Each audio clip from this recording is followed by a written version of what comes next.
প্রিয় ছাত্রছাত্রীরা, আশা করি তোমরা সবাই খুব ভালো আছো এবং নিয়মিতভাবে তোমাদের পঠন পাঠনটা তোমরা চালিয়ে যাচ্ছ।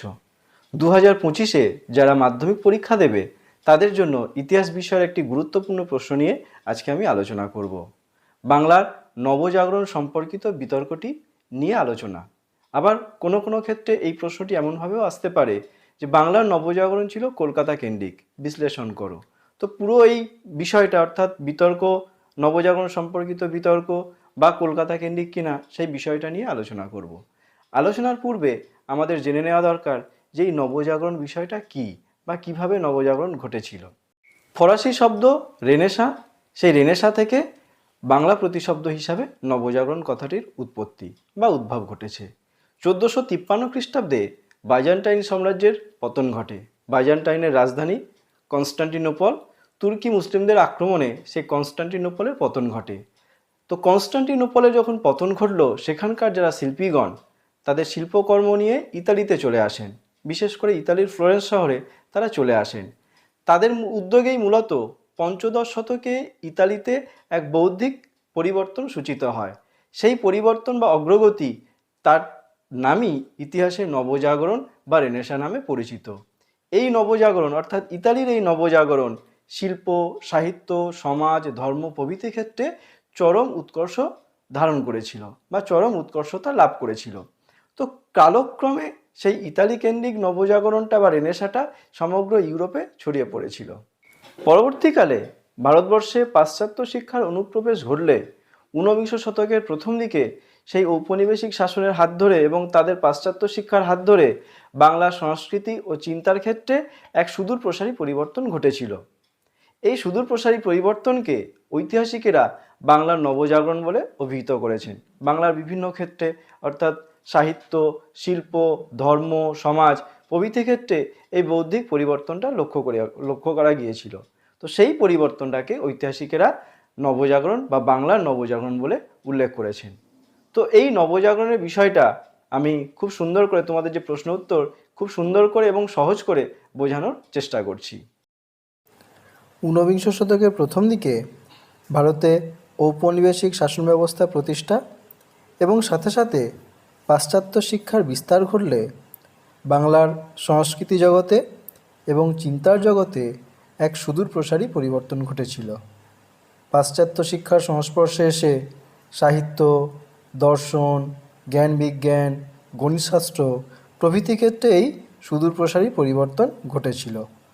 এই ঘটনাটাকেই অর্থাৎ এই যে পরিবর্তন ঘটেছিল, এই পরিবর্তনটিকেই ঐতিহাসিকেরা বাংলার নবজাগরণ বলে অভিহিত করেছেন। অর্থাৎ বাংলা আবার নতুন করে জাগতে শুরু করেছিল এই সময় পর্বে, যেটি ঐতিহাসিকদের মতে বাংলার নবজাগরণ। তবে বাংলায় এই যে সাংস্কৃতিক ও চিন্তার জগতে সুদূর প্রসারী পরিবর্তন ঘটেছিল বা যে বৌদ্ধিক আন্দোলন বা অগ্রগতি ঘটেছিল, এটিকে প্রকৃত অর্থে নবজাগরণ বলা যায় কি না তা নিয়ে কিন্তু পণ্ডিত মহলে বিতর্ক আছে। অর্থাৎ কিছু কিছু ঐতিহাসিক নবজাগরণের পক্ষে মতামত দিয়েছেন, অর্থাৎ বাংলার এই বৌদ্ধিক আন্দোলন বা অগ্রগতি ছিল প্রকৃত অর্থে নবজাগরণ বলে তারা মনে করেছেন। আবার কোনো কোনো ঐতিহাসিক সেই মতের বিরোধিতা করেছেন, অর্থাৎ তাঁরা নবজাগরণের পক্ষে যুক্তিটা মেনে নেননি। যে সকল ঐতিহাসিক নবজাগরণের পক্ষে যুক্তি দিয়েছেন, অর্থাৎ নবজাগরণের পক্ষে তাদের মতামত জ্ঞাপন করেছেন, তাদের মধ্যে ঐতিহাসিক যদুনাথ সরকার, ডক্টর সুশোভন সরকার প্রমুখ উল্লেখযোগ্য নাম। তাঁরা বাংলার এই বৌদ্ধিক বিকাশকে নবজাগরণ বলার পক্ষপাতী ছিলেন। এদের মধ্যে ডক্টর সুশোভন সরকার মনে করেন ইউরোপের নবজাগরণ যেমন ইতালি, তেমনি ভারতের নবজাগরণের লীলাভূমি ছিল এই বাংলা। অর্থাৎ তিনি বলতে চেয়েছেন ইতালিকে কেন্দ্র করে যেমন ইউরোপের নবজাগরণ বিস্তার লাভ করেছিল, অর্থাৎ ইতালি থেকে ক্রমে ক্রমে সমগ্র ইউরোপে নবজাগরণের ঢেউ আছড়ে পড়েছিল বা ছড়িয়ে পড়েছিল, ঠিক তেমনিভাবে বাংলাকে কেন্দ্র করে যে নবজাগরণের সূচনা হয়েছিল পরবর্তীকালে তা সমগ্র ভারতে ছড়িয়ে পড়েছিল। ডক্টর অমলেশ ত্রিপাঠী বাংলার এই নবজাগরণের পক্ষে মত দিলেও বাংলার নবজাগরণের সঙ্গে ইতালির নবজাগরণের যে মূলগত পার্থক্য রয়েছে তা তিনি উল্লেখ করেছিলেন। তার মতে ইতালিতে নবজাগরণ ঘটানোর পেছনে বা নবজাগরণে নেতৃত্ব দিয়েছিলেন ইতালির স্বাধীন ও স্বনির্ভর বুর্জোয়া শ্রেণী, আর বাংলার নবজাগরণের ক্ষেত্রে নেতৃত্ব দিয়েছিলেন চিরস্থায়ী বন্দোবস্তের ফলে সৃষ্ট বাংলার জমিদার শ্রেণী। অর্থাৎ বাংলার যে জমিদার শ্রেণী যারা চিরস্থায়ী বন্দোবস্তের ফলে ইংরেজদের সান্নিধ্যে এসেছিল এবং তাদের পাশ্চাত্য শিক্ষা গ্রহণ করেছিল, সেই পাশ্চাত্য শিক্ষা গ্রহণকারী ব্যক্তিবর্গের হাত দিয়েই বাংলায় নবজাগরণের সৃষ্টি হয়েছিল বলে ডক্টর ত্রিপাঠী মনে করেন। এবার দেখে নেওয়া যাক নবজাগরণের বিপক্ষে ঐতিহাসিকেরা কি যুক্তি দিয়েছেন। এই বিপক্ষে যুক্তিটা কলকাতা কেন্দ্রিক নবজাগরণ এই মতটাকে প্রতিষ্ঠা করে। নবজাগরণের বিপক্ষে যে সকল ঐতিহাসিক তাদের মতামত দিয়েছেন তাদের মধ্যে অশোক মিত্র, বিনয় ঘোষ, সুপ্রকাশ রায়, ডক্টর বরুণ দে, ডক্টর সুমিত সরকার প্রমুখ। তারা বাংলার এই বৌদ্ধিক অগ্রগতিকে নবজাগরণ বলে স্বীকার করেননি। পণ্ডিত অশোক মিত্র 1991 খ্রিস্টাব্দের আদমশুমারির রিপোর্ট তৈরির সময় বলেছিলেন, 19 শতকের বাংলার জাগরণ হলো তথাকথিত নবজাগরণ। অর্থাৎ তিনি নবজাগরণ বলতে যা বোঝায় সেটাকে স্বীকার করেননি। তিনি তথাকথিত অর্থাৎ নাম সর্বস্ব নবজাগরণ বলে উল্লেখ করেছিলেন। তার মতে চিরস্থায়ী বন্দোবস্তের ফলে কিছু জমিদার গরিব কৃষকদের শোষণ করে তাদের বিপুল সম্পদের কিছুটা কলকাতায় এনে সাংস্কৃতিক কাজকর্মে ব্যবহার করেন। অর্থাৎ তারা যে উদ্বৃত্ত মূলধন চিরস্থায়ী বন্দোবস্তের ফলে কৃষকদের শোষণ করে সেখান থেকে সঞ্চিত করেছিল, তার কিছুটা অংশ কলকাতায় সাংস্কৃতিক কাজকর্মে তারা ব্যয় করেছিলেন, যার সঙ্গে সাধারণ মানুষের কোনো সংযোগ ছিল না। অর্থাৎ সেই সাংস্কৃতিক ক্রিয়াকলাপের সাথে সাধারণ মানুষের কোনো যোগাযোগ বা সংযোগ ছিল না। সে কারণে বাংলার এই নবজাগরণকে তিনি একটি অতিকথন বা এ মিথ এবং একটি ঐতিহাসিক প্রতারণা, এ হিস্টোরিক্যাল ওয়াক্স বলে সমালোচনা করেছেন। মূলত বাংলার এই নবজাগরণের ব্যাপ্তি ছিল খুবই সীমিত।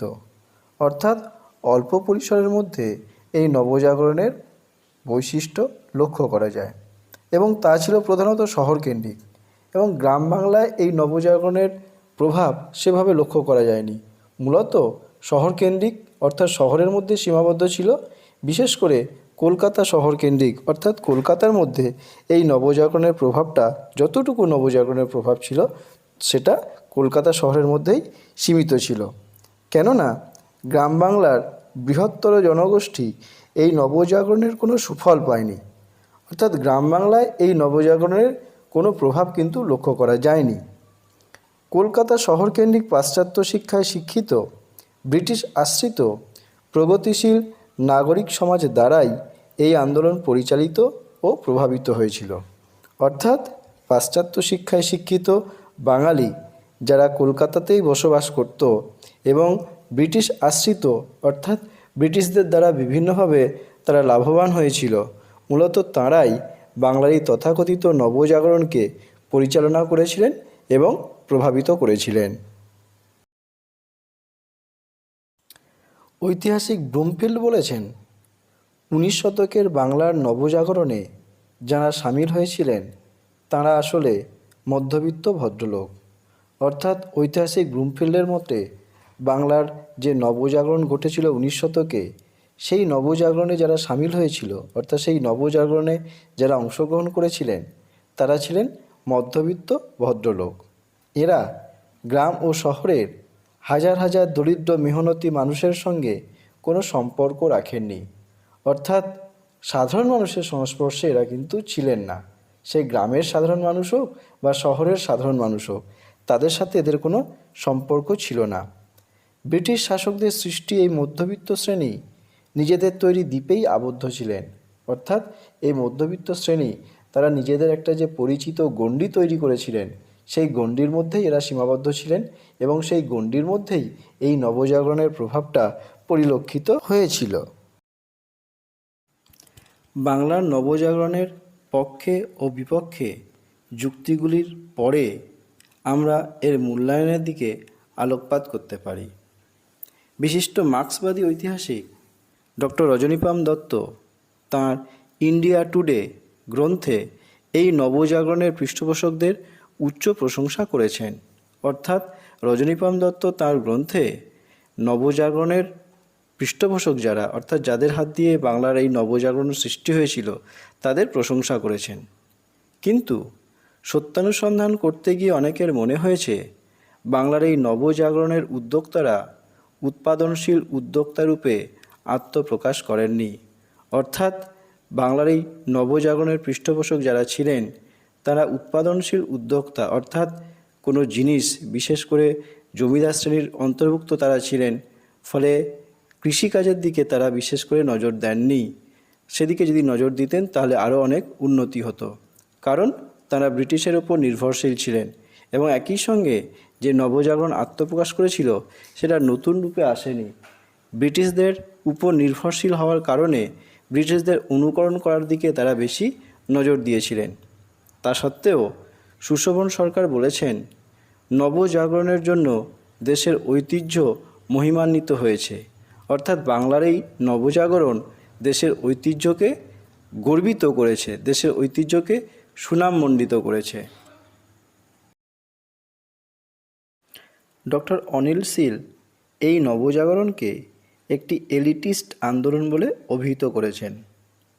কারণ তার মতে 19 শতকে বাংলার এই নবজাগরণ কেবল কলকাতার উচ্চশিক্ষিত উচ্চবিত্তদের মধ্যেই সীমাবদ্ধ ছিল, সাধারণের মধ্যে এর প্রভাব ছিটে ফোটাও পড়েনি।